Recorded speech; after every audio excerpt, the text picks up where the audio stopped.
नमस्कार दोस्तों, मैं हूं सरकारी गुरुजी और आप देख रहे हैं सरकारी गुरुजी चैनल। आजकल हम लोग जनगणना का ब्लॉग डाल रहे हैं। पार्ट 4 तक का वीडियो चैनल पे पड़ा हुआ है, आप जा कर के देख सकते हैं। आज हम लोग बहुत ही महत्वपूर्ण अपडेट लेकर के आए हैं। हमारे चैनल पे जो भी अपडेट डाला जाता है, वो धरातल पर वेरीफ़ाई करने के बाद प्रैक्टिकल करके ही डाला जाता है। यूट्यूब पे आपको बहुत सारे वीडियो मिलेंगे जनगणना के ऊपर, नजरी नक्शा के ऊपर, मकान नंबरीकरण के ऊपर, बहुत से वीडियो हैं। लेकिन उनमें क्या दिक्कत है कि किसी वीडियो में कोई एक स्टेप क्लियर हो रहा है, तो कोई एक स्टेप फँस जा रहा है। तो मैं जो भी कंटेंट डालता हूँ, वो खुद से पहले प्रैक्टिकली करके जो-जो समस्याएँ आती हैं, उनको दूर करके ही डालता हूँ। तो अभी हम लोग भी फील्ड में गए, तो हम लोगों के साथ जो-जो परेशानियाँ आई, उनको हमने दूर करते हुए पीछे पार्ट 4 तक वीडियो डला हुआ है जनगणना का। आप चैनल के प्लेलिस्ट में जा कर के जाति जनगणना के नाम से एक प्लेलिस्ट है, वहाँ जा कर के आप पार्ट 4 तक के वीडियो को आप ज़रूर देख लीजिए। उसके आगे जो भी समस्याएँ आ रही हैं, उसके बारे में आज हम लोग चर्चा करेंगे और जो-जो समस्याएँ हैं, उसमें ये करना है। और हड़बड़ में गड़बड़ ये हो गया है कि एक हमारे व्यूअर हैं, प्रगणक साथी ही हैं, उन्होंने मकान पे नंबर जो देना था मार्कर से, वो बिना किसी सभी समस्याओं को वेरीफ़ाई किए हुए मकान पे नंबर दे दिए और बाद में ये समस्या पता चला कि नंबर जो है हमारा हमारा गलत हो गया, इधर से उधर अब वैरी करना पड़ेगा। तो जब एक बार किसी मकान पे आप नंबर दे देंगे, तो वो समस्या हो जाएगी। इसीलिए हड़बड़ में गड़बड़ नहीं करना है, आपको 14 दिनों का समय दिया गया है, तो आप ध्यानपूर्वक काम करें और स्टेप बाय स्टेप बढ़ें, हड़बड़ाना नहीं है। तो आज मैं ये भी बताऊँगा कि हमें क्या-क्या करना है और किन-किन सवालों के जवाब अभी तक नहीं ढूँढे गए हैं, उन पे काम चल रहा है, हमारी टीम लगी हुई है, सीनियर ट्रेनरों से बात चल रहा है। जैसे ही उन समस्याओं का समाधान हो जाता है, तो ज़रूर आपको अपडेट किया जाएगा। तो आगे बढ़ने से पहले मैं आपसे रिक्वेस्ट करता हूँ कि आप हमारे चैनल को सब्सक्राइब कर लें और बेल आइकन को ऑल पे दबा लें, ताकि आपको कोई भी अपडेट जब मैं डालूँ तो सबसे पहले आपके पास पहुँचे और हर एक समस्या का समाधान हो जाए। चलिए हम लोग वीडियो में आगे बढ़ते हैं। के बाद हम पूरे ब्लॉक को उप ब्लॉक में बाँटेंगे, यानी जो हमारा पूरा ब्लॉक है, उसमें से एक ब्लॉक और एक उप ब्लॉक में बाँटेंगे। जैसे कि आप यहाँ देख सकते हैं, जैसे कि ये हो गया आपका यहाँ से और ये यहाँ से, ये हो गया 135 नंबर ब्लॉक और यहाँ से ये रोड के इस तरफ ये भी 135 नंबर ही ब्लॉक है।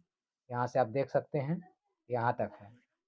तो इसमें सीमा रेखा निर्धारित करने के बाद पहले हमने सीमा रेखा निर्धारित किया, यहाँ से ऐसे है, ऐसे आया, ये बाँध है, बाँध पकड़ के ऐसे और यहाँ फिर रोड पे, रोड पकड़ के यहाँ, फिर ऐसे, ये हमारा सीमा रेखा निर्धारित हो गया। सीमा रेखा निर्धारित होने के बाद हमने इसको एक उप ब्लॉक में बाँटा, तो ये जो मेन सड़क राजमार्ग आप देख रहे हैं एनएच है, इसके इस तरफ जो है इसको हमने उप ब्लॉक में बाँट दिया। देख रहे हैं 135/01 है, ठीक है?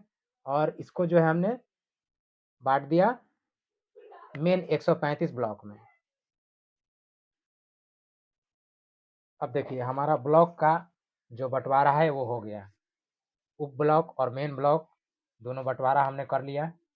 अब हम क्या करेंगे कि जो हमारा ब्लॉक गणना करना है, जैसे हमारा ब्लॉक ये है 135 नंबर ब्लॉक और ये जो एक चीज़ इसमें ध्यान रखेंगे, उप ब्लॉक का जब भी बँटवारा करेंगे हम, तो ये ध्यान रखें कि मेन ब्लॉक से उप ब्लॉक कनेक्टेड रहे, तो ज़्यादा बढ़िया है। जैसे आप यहाँ देख सकते हैं कि ये 135 नंबर ब्लॉक जो है, यहाँ से है, मेन ब्लॉक ये है और रोड के उस तरफ है उप ब्लॉक, तो ये देखिए यहाँ से ये कनेक्टेड है।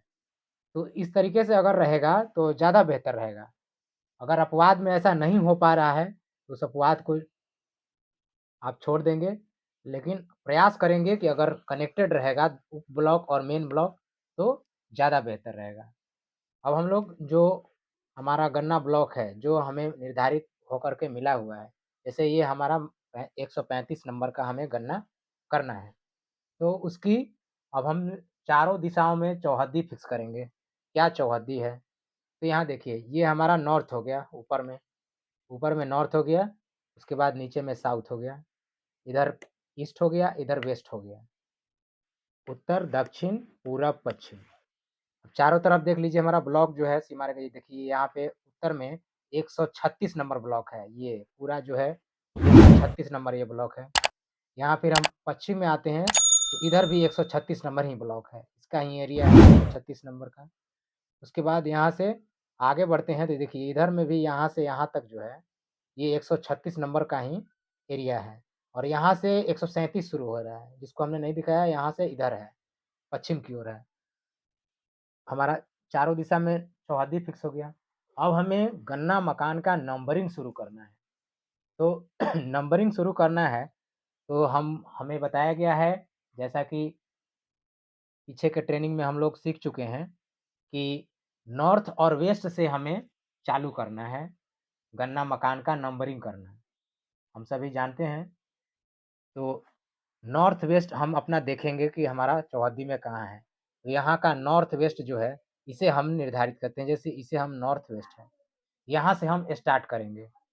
यहाँ से हमने स्टार्ट किया भवन संख्या 1 और यहाँ से जब स्टार्ट करेंगे, तो हम आगे की ओर प्रयास करेंगे कि दक्षिण पूर्व की ओर बढ़ें।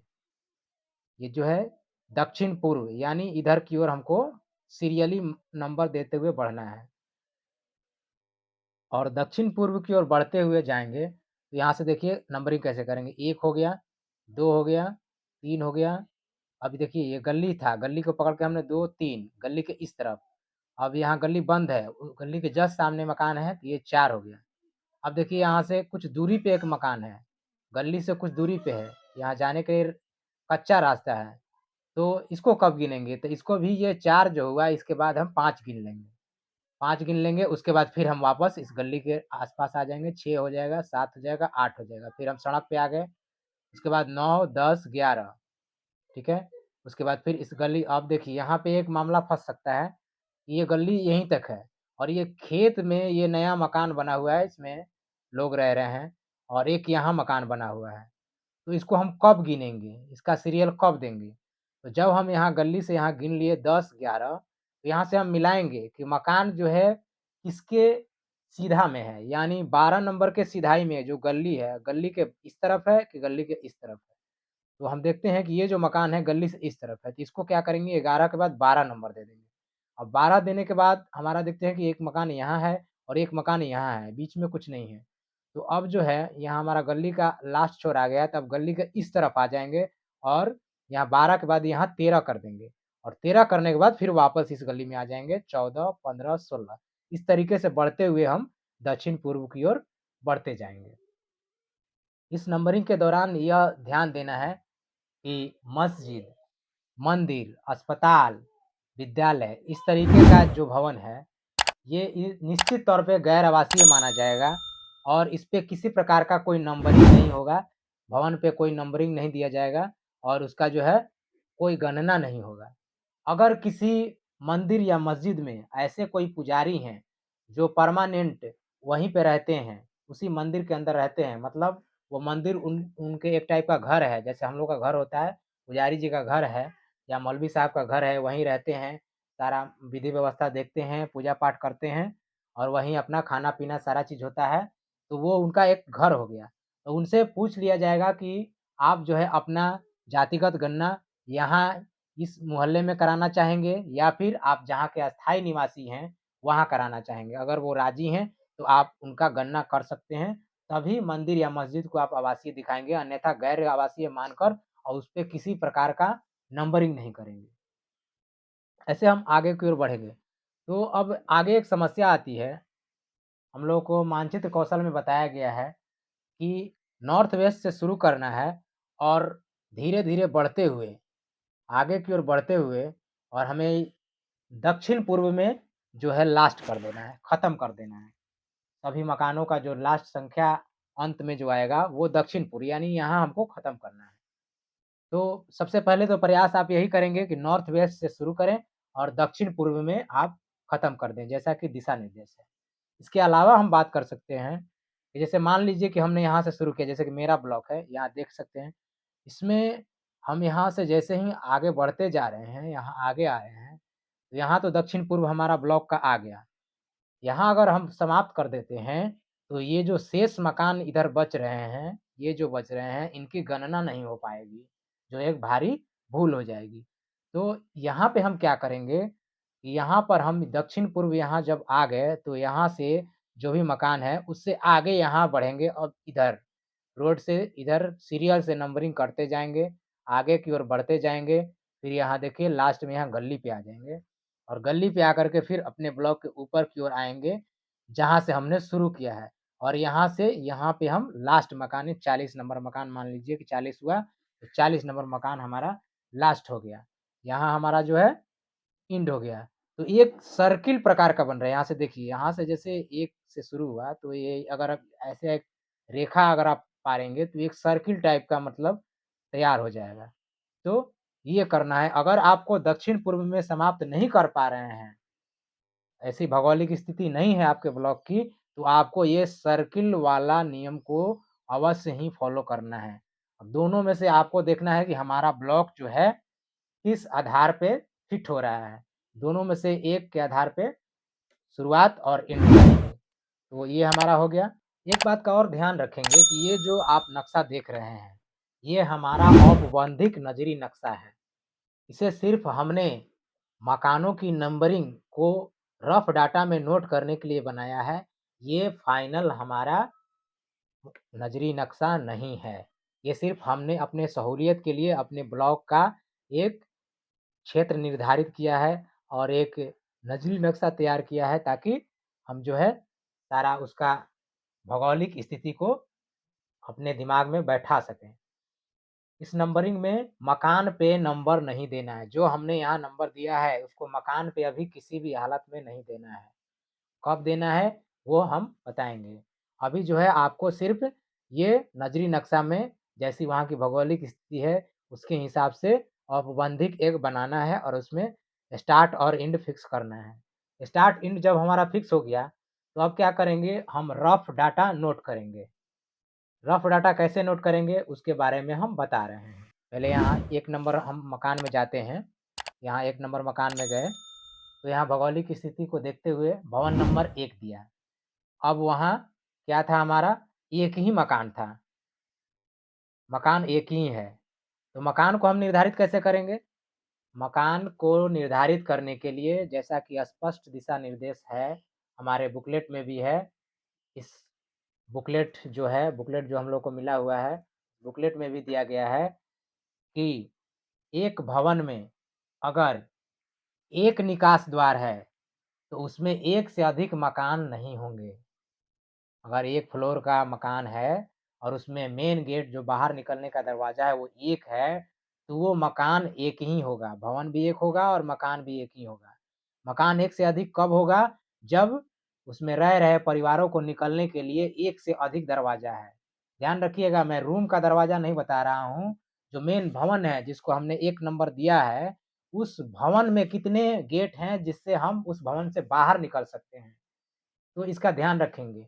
जो एग्ज़िट गेट है, बाहर निकलने का दरवाज़ा है, उसी को ही हम मकान संख्या माँगेंगे। अगर 1 है तो 1 ही होगा।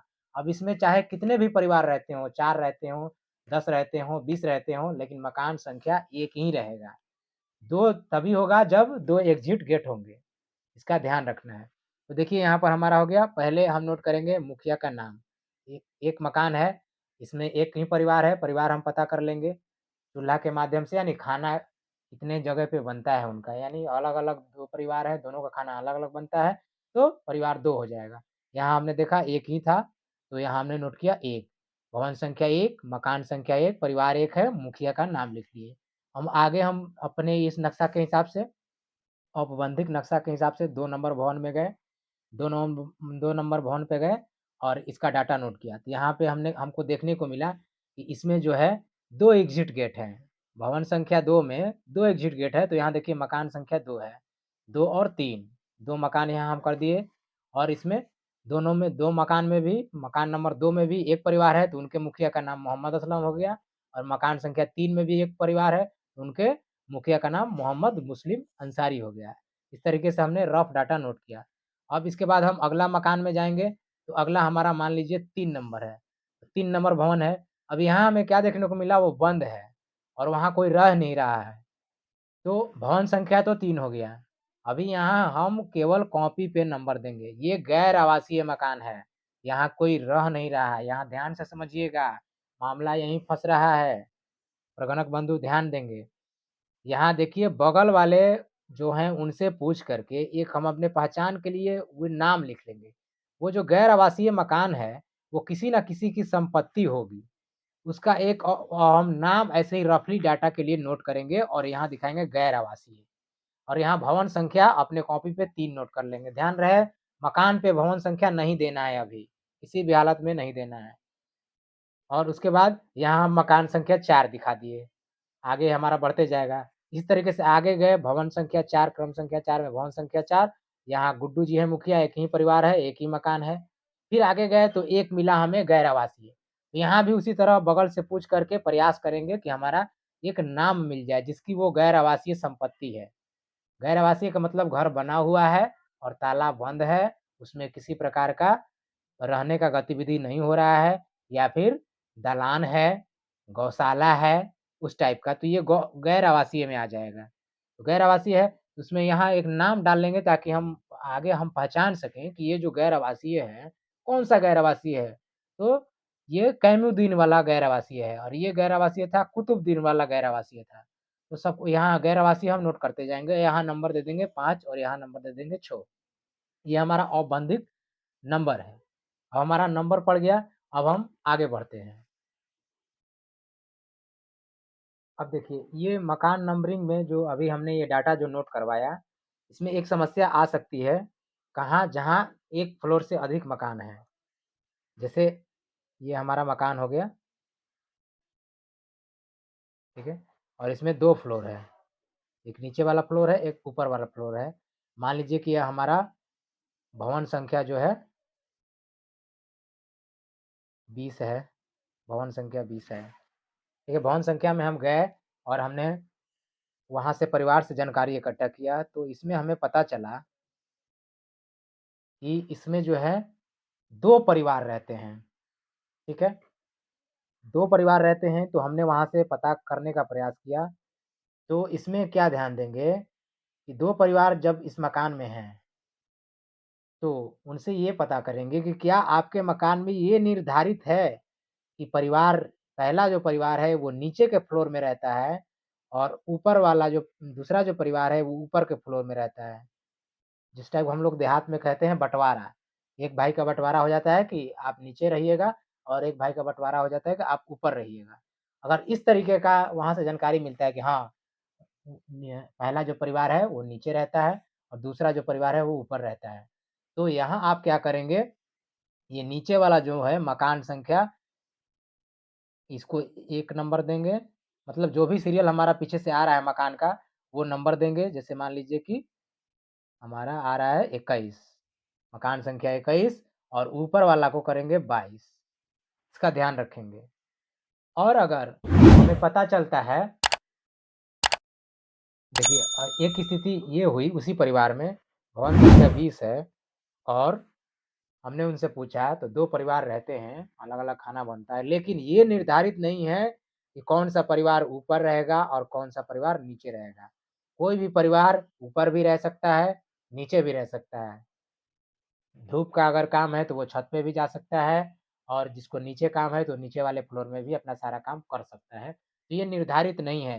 तो यहाँ भवन संख्या भी एक ही होगा और मकान संख्या भी जो हमारा पीछे सीरियल आ रहा है, ये एक ही होगा। मान लीजिए 21 हमारा है, 21 ही होगा मकान संख्या और भवन संख्या 20 रहेगा। इसमें 2 मकान कभी नहीं होगा।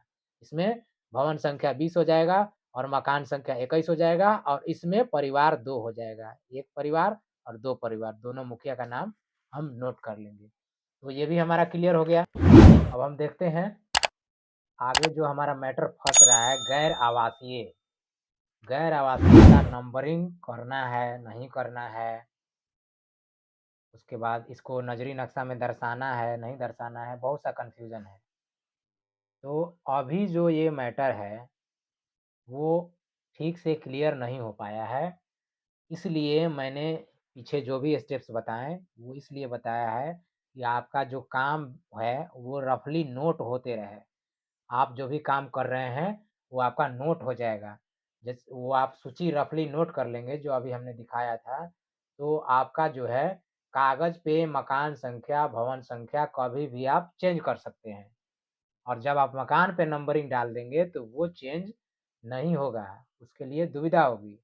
तो हमें अभी मकान पे नंबरिंग नहीं देना है, हमें सिर्फ़ अपने रफ़ डाटा में नोट करना है। रफ़ जब हम नोट करेंगे तो इसमें कोई भी बदलाव कर सकते हैं। अब हम लोग चर्चा करते हैं कि गैर आवासीय और आवासीय में जो मामला फँस रहा है, कि गैर आवासीय को नजरी नक्शा में दर्शाना है या नहीं, ठीक है? तो ये फिक्स है कि आपको गैर आवासीय मकान को नजरी नक्शा में बिल्कुल दर्शाना है। उसके बाद है कि गैर आवासीय जो हमारा मकान है, उसको नंबरिंग देंगे कि नहीं देंगे? तो देखिए, हम सभी स्थितियों पे बात कर लेते हैं। जैसा कि हमें प्रशिक्षण में बताया गया कि गैर आवासीय को भी नंबर देना है।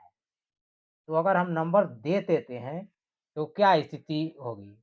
नंबर दे देंगे तो हमारे सामने परेशानी आएगी, ये जो हमें 10 कॉलम का मिला हुआ है, मकान सूची तैयार करने के लिए, तो इसमें हमें समस्या आएगी अगर नंबरिंग उसका देते हैं। यहाँ क्रम संख्या डालेंगे, भवन संख्या डालेंगे, मकान संख्या डालेंगे और यहाँ भवन का उद्देश्य में डाल देंगे गैर आवासीय। उसके बाद यहाँ परिवार की संख्या नहीं मिल पाएगी, परिवार के मुखिया का नाम नहीं मिल पाएगा, ये सब डाटा जो है इधर का नहीं मिल पाएगा। तो इसमें हम फिर क्या भरेंगे? अगर यहाँ नंबरिंग डालते हैं, तो हम इसमें क्या भरेंगे? यह स्थिति अभी स्पष्ट नहीं है, ठीक है?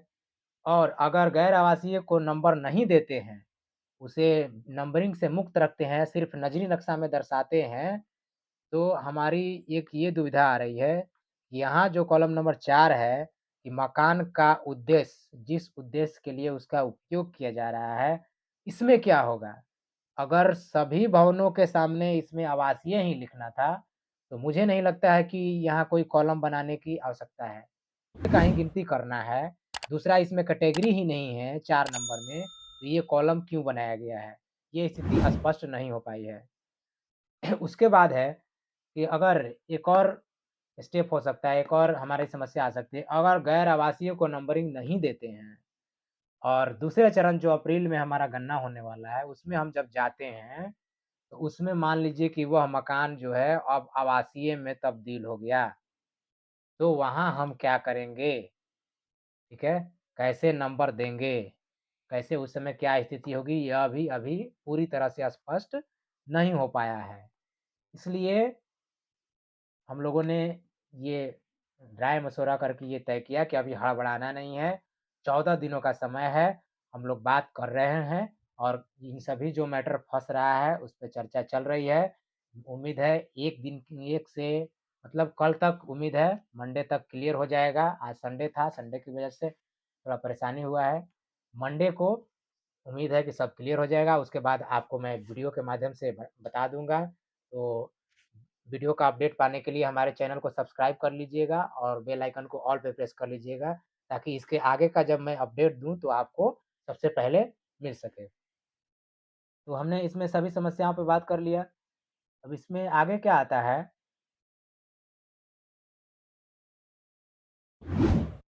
हाँ,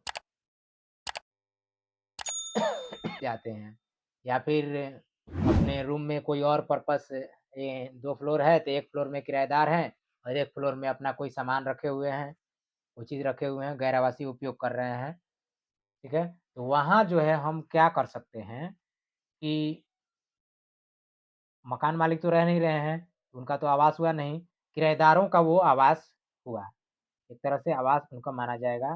तो पहले किराएदार से पूछेंगे कि आप जो है आपके आधार कार्ड में एड्रेस कहाँ का है? बिहार के अंदर का है कि बाहर का है?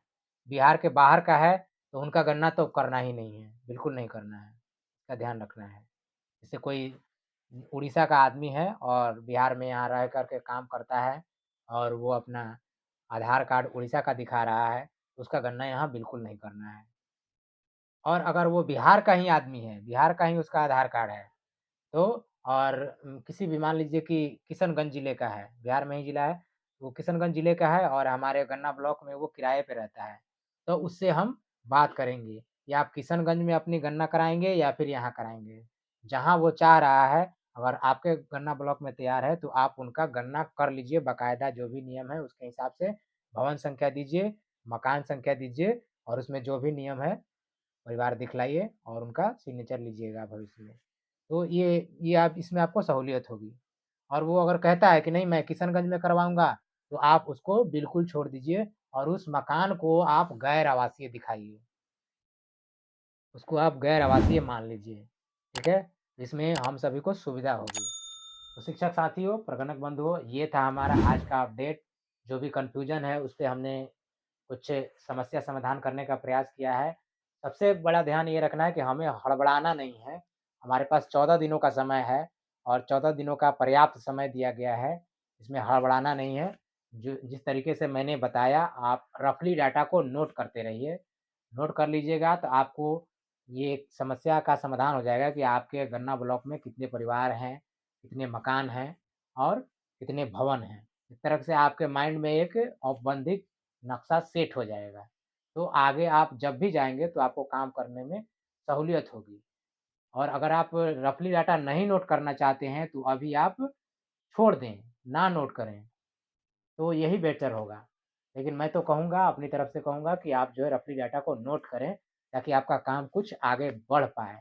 अगर कोई कुछ माँगता है तो उसके आधार पे आप दे सकते हैं कि हाँ, हमने ये काम किया है। लेकिन जहाँ समस्याएँ अभी फँस रही हैं, जहाँ प्रैक्टिकली कुछ समस्याएँ आ रही हैं, तो उसके बारे में हमने अभी वीडियो में चर्चा किया है और इसके अलावा भी आपका कोई समस्या हो तो हमें कमेंट कर सकते हैं। कमेंट में मैं रिप्लाई करने का प्रयास करूँगा। अन्यथा स बहुत से लोगों का कन्फ्यूज़न होगा तो उस अपडेट के ऊपर एक वीडियो बना दूँगा और उसमें कन्फ्यूज़न को दूर कर दूँगा। बाकी जो हमने बताया कि जो भी अभी संशय बना हुआ है, उसपे हम प्रयास कर रहे हैं कि प्रैक्टिकली उसको उस संशय को दूर किया जाए, ताकि हमारे कोई भी प्रगणक बंधु को कोई समस्या नहीं हो। तो हम जो भी आपको देंगे वो प्रैक्टिकल वीडियो देंगे। यूट्यूब पे बहुत से वीडियो जैसा कि हमने भी देखा अ, एक प्रगणक साथी ने कमेंट किया था कि ये समस्याएँ आ रही हैं, तो कहे कि जी, बिल्कुल यही समस्या आ रही है और इसी कारण मैंने अभी तक इस पे अपडेट नहीं डाला है और मैं इस पे आगे आपको भी बढ़ने को नहीं कहूँगा। अपनी स्थिति से कुछ नहीं कह सकते हैं। जो भी दिशा निर्देश हमें दिया गया है और जो भी हमें धरातल पे समस्याएँ आ रही है, दोनों के कॉम्बिनेशन को मिलाते हुए चलना है ताकि कोई त्रुटि भी ना हो। अगला कोई व्यक्ति हमें त्रुटि ना निकाल पाए, ऐसा हम लोग प्रयास करेंगे। तो वीडियो को हम लोग यहीं ख़त्म करते हैं। ख़त्म करने से पहले आप सभी से रिक्वेस्ट है कि आप हमें सपोर्ट करें, चैनल को सब्सक्राइब कर लें और बेल आइकन को ऑल पे प्रेस कर लें, ताकि हर अपडेट आपको मिले सबसे पहले। धन्यवाद।